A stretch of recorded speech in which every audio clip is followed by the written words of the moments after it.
Hello and welcome to the Monocle Weekly. For today's show, I had the pleasure to interview Joachim Trier about his new film, the emotional and wonderful Sentimental Value, a poignant story about reconciliation, featuring Stellan Skarsgård and Renate Reinsve. The film won the Grand Prix at the 2025 Cannes Film Festival, and it's set to be the star of this award season. Let's hear it from Joachim.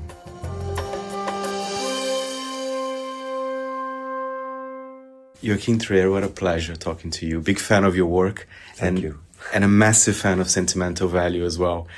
My first question to you is, you are a father of two girls now, right? Some of members of your family worked in the film industry, your grandfather. Tell us a bit more about the making of this film. Was it a bit personal to you? I know it's not related to your story, but there's a few elements here and there. You becoming a father, your family involvement as well. I think you're onto something. I'm the kind of filmmaker who sit down and try to do a film about where I am in life. Every time I make a movie, I start from scratch with Eskil Vogt, my co-writer. And this time we realized that we were in a moment in our lives when we both have children. Eskil and I have two kids each. Our parents are still around. We're sensing how fast time flies.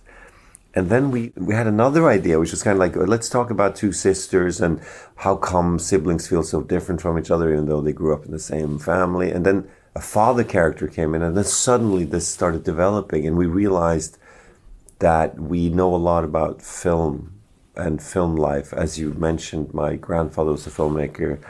My parents worked with films. I grew up on film sets. I don't know how to get out of that at all. That's my life, and I'm very grateful for being allowed to make them. But we didn't necessarily start out thinking we would make a film about film people. We wanted, and still do, feel that it's primarily a family story. I felt that, and it's not just the story of a daughter and the father, but about the sisters as well. The scene where they embrace towards the end of the film is just so pure and beautiful in a way, right? Oh, thank you. Yeah, but so here's another thing that motivated this film was that I had a great collaboration with Renate Reinsve, the actor, in The Worst Person in the World. And I really want to work with her again. She has some amazing capacity for both levity and humor, but also real deep dramatic work. And as I'd gotten to know her even better since we already made film together, I felt that there was something to explore in this character of Nora, this kind of workaholic actress who's very successful but somehow finds it hard to create a sense of home or connectedness. So then we had to find a sister, to kind of match her and also match Renate as an actor. And we found a wonderful actor called Inga Ipsdotter Lilleås. It was through casting. We met so many people, and finally Inga arrived. And it's like she can't go wrong. Everything she does is truthful. And as a director, it's just wonderful. She has this grounded quality, which completely, I think, fits for Agnes, the younger sister. Because, the film has these two spaces. In the film, we see the National Theatre, where Nora, the older sister, works, which is the place of imagination. It's like the left part of the brain. And then Agnes goes to the National Archive, where all the facts are stored in our society, and researches family history and seen in the film. And that's kind of the right brain. And between these sisters and between these places of societal understanding of who we are in terms of narrative, I think there's a space for the family in the middle.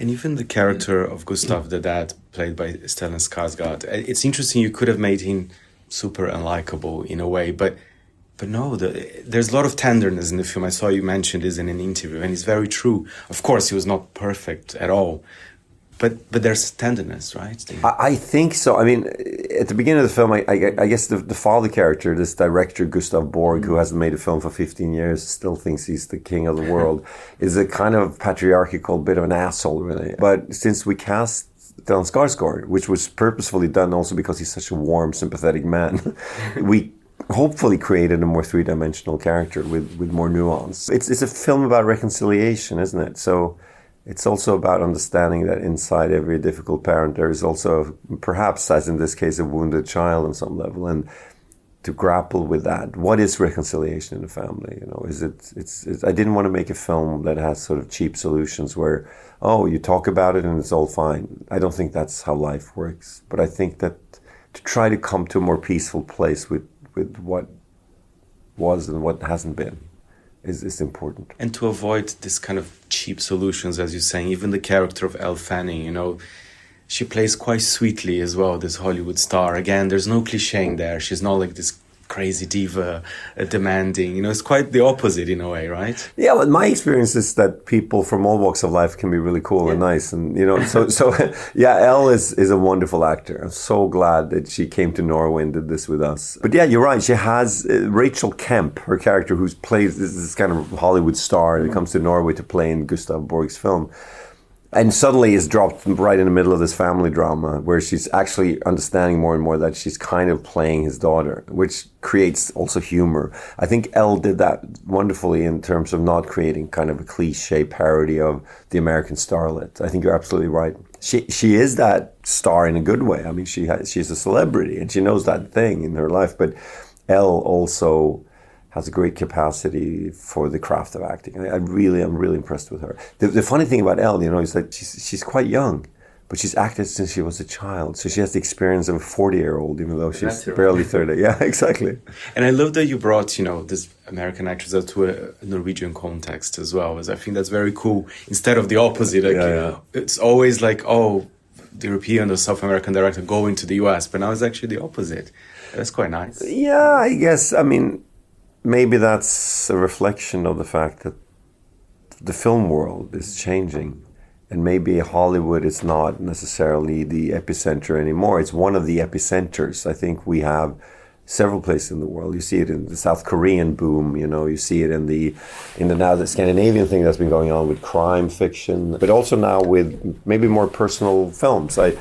Dag Johan Haugerud, the Norwegian director, won the Golden Bear in Berlin this year. Ruben Östlund has made some wonderful films that really made a splash around the whole world. And, you know, I think there's stuff coming out in the Nordic countries at the moment. And I'm proud to be allowed to be a part of that. And even the Norwegian scene is quite hot at the moment, if I can say. There's been a lot of like pieces about it, and true. You feel proud of that. Yeah, well, I got to be cautious. I'm not really into the national thing. I care more about, you know, cinema world as a whole, and I've been fortunate enough to educate myself here in London. This is where I went to film school, National Film and TV School. And also I work with collaborators from around the world, even behind the camera on this one, people from several countries. But I will say this, the wonderful thing about Nordic film and the boom, more than that, you know, waving the flag like a football team, it's about seeing that personal cinema is being allowed to be made financially, and that there's and this could encourage other governments to really support the arts. I think that's the thing. I come out of a generation where the cultural minister kind of 15, 20 years ago really supported cinema. It's less so now. So we're working politically at home as well. But it created generations that had the faith that we could actually make a living off of doing more personal work.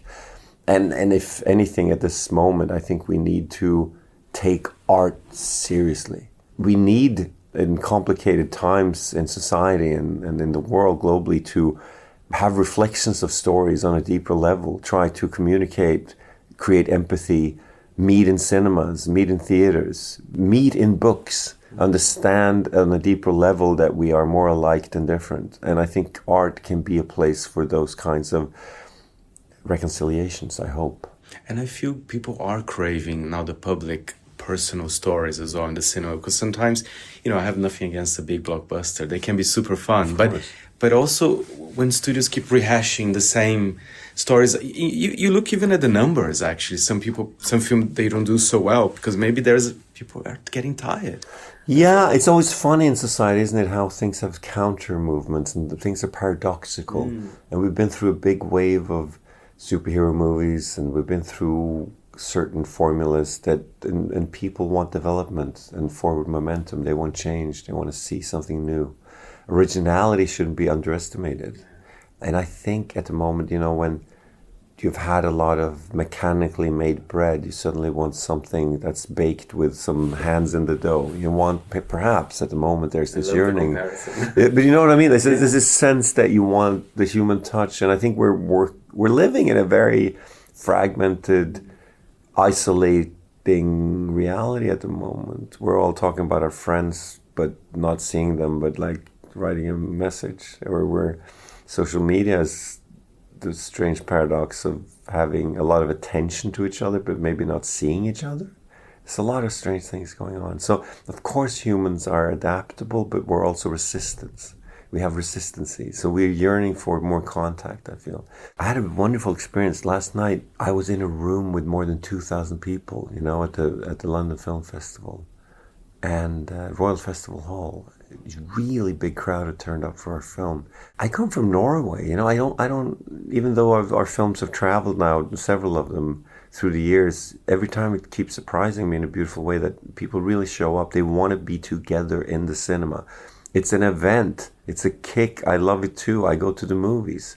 It's a place you can sit in the darkness alone among strangers and feel you're part of a group somehow and connected with that, you know, as a unanimous experience. And I don't know. I'm getting a bit on my soapbox here about cinema, but I really feel it. I think that we're yearning for that contact. I agree 100%.